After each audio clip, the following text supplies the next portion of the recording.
Hello friends, in this video I'm just going to explain how to fix if the USB device is not detected after you plugged into PC. I have plugged them in USB drive, but still it is not detected here. Go to disk partition, open partition. So create and format hard disk partitions. So here you can see this attached removable disk is showing here. So actually what you need to do is first I will delete the volumes. Okay. So volume is deleted. Then create a new simple volume. Next.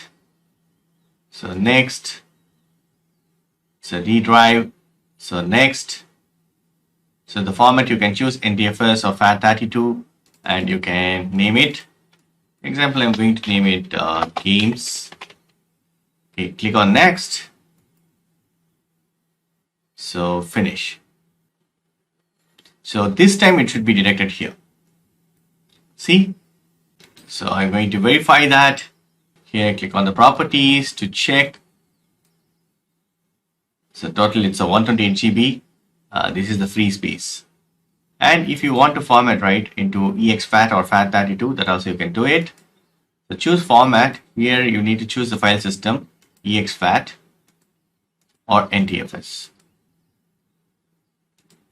Because this is 128 GB, right? So FAT32 will not be displayed here because by default, if it is a 32 GB pen drive, automatically FAT32 will be detected in Windows system. If it is more than 32 GB, right, it will be exFAT or NTFS. But you can format 128 GB file system FAT32, but that is a different process. I'll be uploading on my next video. That's it. Thank you so much for watching. Please put a comments and feedbacks in media forms. Thank you. Bye and take care.